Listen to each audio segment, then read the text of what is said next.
Assalamualaikum warahmatullahi wabarakatuh. Perkenalkan, kami dari kelompok 5. Di sini kami akan mempresentasikan promosi kesehatan tentang antibiotik untuk memenuhi tugas mata kuliah komputer terapan yang beranggotakan saya sendiri. Yang pertama Harmareta Trispa Prameska, yang kedua ada Apri Tri Jumina, yang ketiga ada Ichen, yang keempat ada Rika, yang kelima ada Septia Rahayu, yang keenam ada Widi Amelia.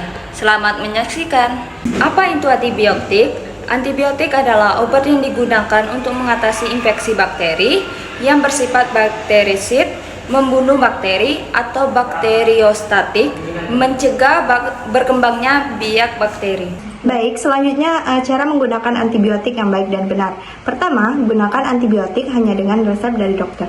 Kedua, gunakan antibiotik sampai habis. Kenapa? Karena agar tubuh kita resisten atau kebal terhadap antibiotik yang kita sudah gunakan.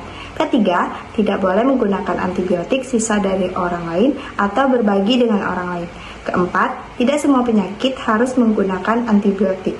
Dan terakhir, konsultasikan kepada apoteker jika kalian mendapatkan antibiotik dari dokter. Cara penggunaan antibiotik berikut ini adalah cara penggunaan antibiotik yang tepat dan benar. Agar kita mudah untuk mengingatnya, kita menyebutnya dengan 3 harus dan 3 jangan. Yang 3 harus, yang pertama, jangan terburu-buru minum obat antibiotik ketika sakit. Yang kedua, jangan menyimpan obat antibiotik di rumah sebagai stok persediaan. Yang ketiga, jangan berbagi obat antibiotik dengan orang lain. Lalu untuk yang 3 harus, ada 3. Yang pertama, harus didapatkan dari resep dokter. Yang kedua, harus dihabiskan. Yang ketiga, harus diminum sesuai dengan aturan minum. Selanjutnya, contoh obat antibiotik yang sering digunakan.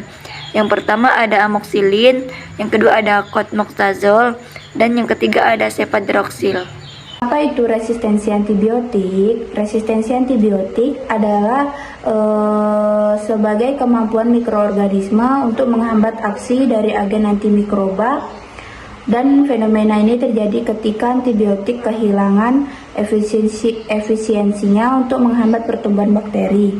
Nah, akibatnya ini adalah tidak berfungsinya jenis antibiotik yang biasa digunakan dan untuk mengatasi penyakit yang diderita, sehingga diperlukan antibiotik jenis lain. Kemudian selanjutnya ada beberapa gejala yang dapat terjadi pada penggunaan resistensi antibiotik. Gejala resistensi antibiotik bisa bervariasi tergantung pada jenis bakteri penyebab infeksi, namun gejala yang sering terjadi akibat resistensi antibiotik dimulai dari demam berulang, diare lebih dari 3 hari, batuk dan sesak napas, mual muntah, BAB berdarah, jumlah dan frekuensi buang air kecil menurun, lelah atau lemas, dan berat badan menurun.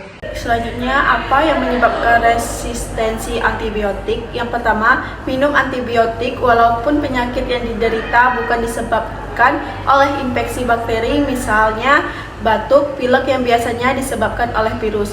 Yang kedua, mengonsumsi antibiotik tidak teratur, misalnya dengan memberi jeda waktu 1-2 hari. Ketiga, tidak menghabiskan antibiotik sesuai waktu yang disarankan oleh dokter. Kemudian selanjutnya ada beberapa perhatian yang harus dihindari pada penggunaan antibiotik. Yang pertama, konsultasi dengan dokter terlebih dahulu untuk menghindari membeli antibiotik tanpa resep dokter. Kemudian yang kedua, diagnosa yang akurat sehingga dapat memastikan antibiotik yang digunakan untuk infeksi bakteri bukan virus ataupun jamur. Lalu yang ketiga, jangan menyimpan sisa obat dikarenakan penyimpanan antibiotik tidak terpakai di rumah. Kemudian yang keempat, jangan memberikan kepada orang lain antibiotik yang diresepkan untuk seorang dan tidak boleh diberikan kepada orang lain selain kita. Kemudian yang kelima, habiskan sesuai aturan. Jangan berhenti minum antibiotik sebelum habis meskipun gejalanya sudah tidak ada.